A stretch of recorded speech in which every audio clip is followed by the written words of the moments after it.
It's a bitter irony for Brexit, isn't it? The very millionaires who bankrolled it are now quietly abandoning the country they claimed was something they were taking back. Lord Robert Edmiston's announcement that he is considering moving permanently to Australia is just the latest and most emblematic example. The man who poured £1 million into pro-Brexit campaigns now finds the post-Brexit UK in chaos, an apt epitaph for a project that was sold as liberation and that delivered dysfunction. Edmiston's wealth, built through the IM Group empire of car imports, property and finance, was meant to exemplify British enterprise. Yet, like so many business leaders who cheered Britain's departure from the EU, he has grown weary of the consequences: tax hikes, a sluggish economy, collapsing public services. Having already semi-retired to Portugal, he now speaks warmly of Australia's hybrid healthcare system and low tax culture, as if seeking refuge from the very national model he helped to construct. He's not alone.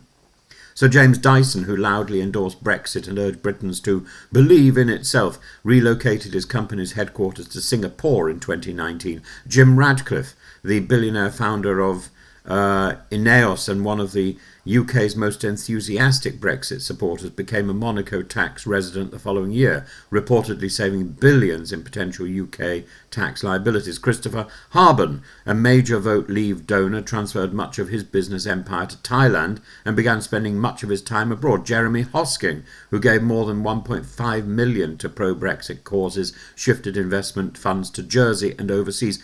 These men were hailed as patriots in 2016. Today they are economic emigrants, symbols of a national brain drain that extends far beyond the academic or creative sectors. The very financiers who told ordinary voters that Brexit would unleash British potential are now telling interviewers that the UK is ungovernable, overtaxed and unattractive to investors.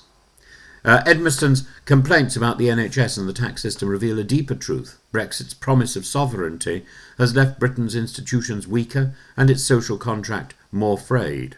The NHS he once believed could be saved from Brussels is now collapsing under chronic understaffing and underfunding. His claim that the country is in chaos is not wrong, it's simply years too late. The symbolism couldn't be sharper. The aristocrat turned tycoon who once imagined Brexit as a moral and economic revival now seeks solace in a country with functioning infrastructure and incoherent policy. He blames the tax system and business uncertainty. But those are the direct results of the economic nationalism that he financed. Brexit was meant to bring the rich home. Instead, it's driven them away. The irony is that while the billionaires decamp to Monaco, Portugal or the Gold Coast, the rest of Britain is footing the bill for the fantasy that they missold: a smaller economy, slower growth, and a politics permanently fractured between nostalgia and resentment. Lord Edmiston says he will still return to the UK occasionally. Well, bully for that.